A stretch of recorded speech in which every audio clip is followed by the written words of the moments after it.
William Faulkner once wrote that the past is never dead. It's not even past. And I've been thinking about that a lot in light of what's been happening in the United States over the last couple of weeks, and been trying to connect it to things I've read and experienced and all these things, just trying to make sense of it all.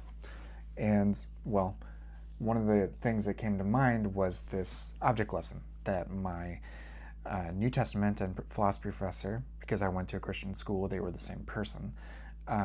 There was an object lesson that he gave in class once, and he asked us all to look out the window and to describe what we saw.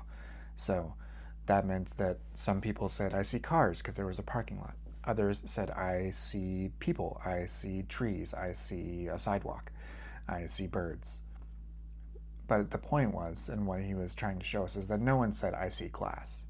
No one pointed out that we were perceiving this outside world through another medium. And his point was about our inherited worldviews. And he basically said that, we can learn new things and we can put on new lenses that can correct how we see the outside world and help us see it more accurately.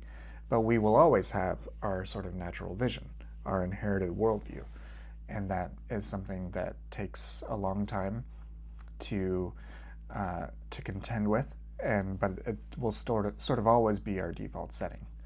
And what I've been realizing is that, even though I am no longer an evangelical, even though I am in a comfortably sort of agnostic state at this point in my life, I still tend to look at things through like a lens of grand narratives. And one of the ways that I've been trying to understand the persistence of evangelical beliefs and things like that over the centuries is just how they help map and provide a worldview for people right now. And one of the long-standing things, even Mark Knoll, who's an evangelical historian, will call it, say, the scandal of the evangelical mind. One of these things is a terrible, limited lack of imagination. And I've talked and written about this before, but I've been reading over the last week the new memoir, On Fire for God, by Josiah Hesse.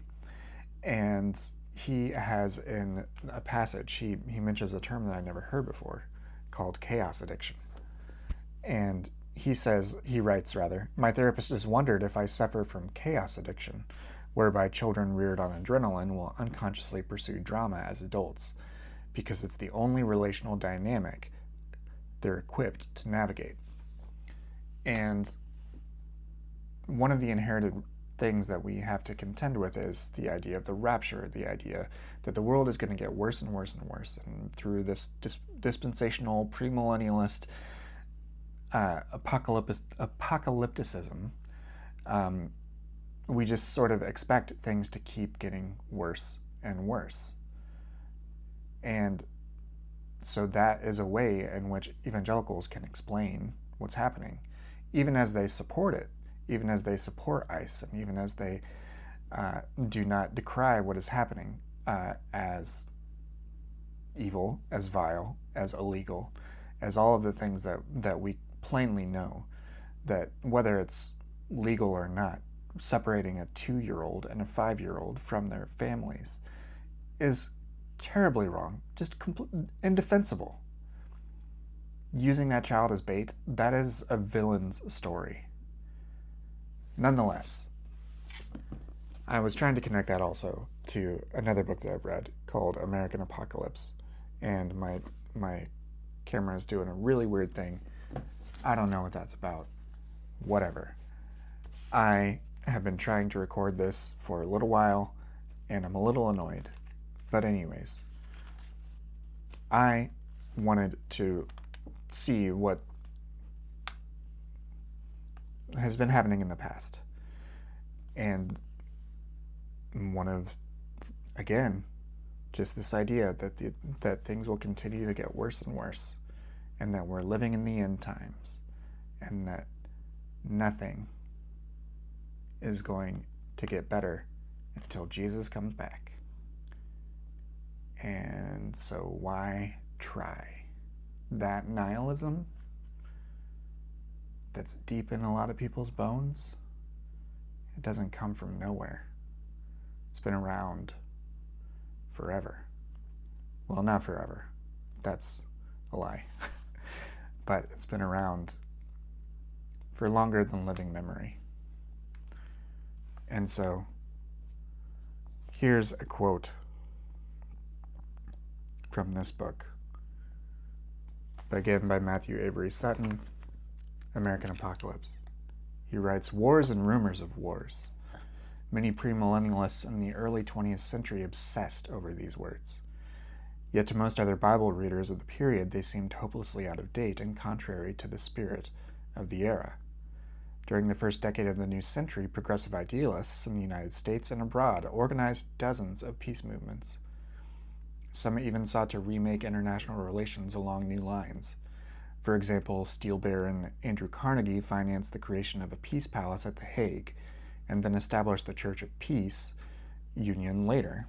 And then established the Church Peace Union, later called the Carnegie Endowment for International Peace.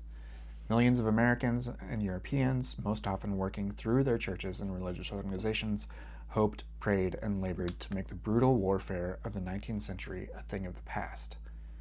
According to many mainstream Protestants, such work could help usher in the kingdom of God. Premillennialists knew better. Minister R.A. Torrey remained skeptical of what he saw in the peace movements. All our present peace plans, he noted in 1913, quote, will end in the most awful wars and conflicts this world ever saw. New York evangelist Arno C. Gabeline fretted about the future as well. Never before, he preached, have been the signs of the times so numerous and ominous as in the beginning of 1913.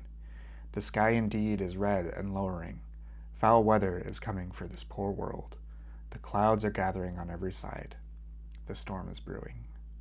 A few months later, his magazine ran an article warning that, quote, probably the Antichrist is alive and is being trained for his satanic mission.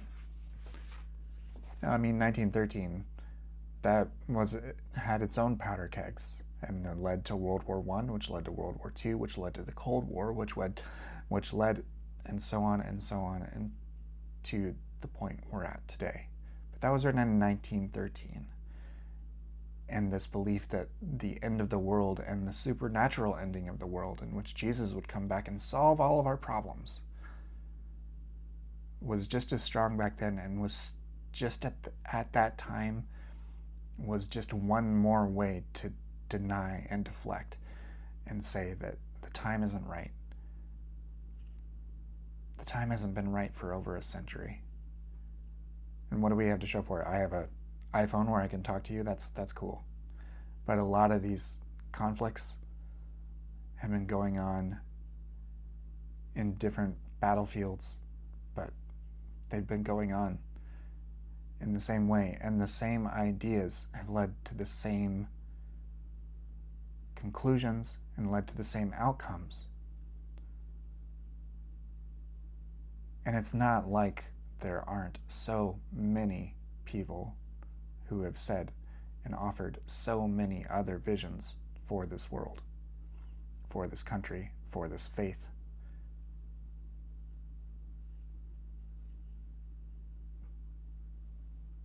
And yet, we're stuck with our chaos addiction. Even after all this time. I don't know. I don't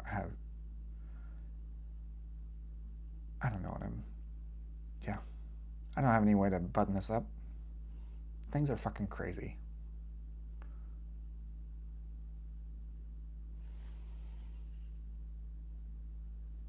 And I wish, as much as I wish things might have been different, there has to be ways that we can all work to make things different now.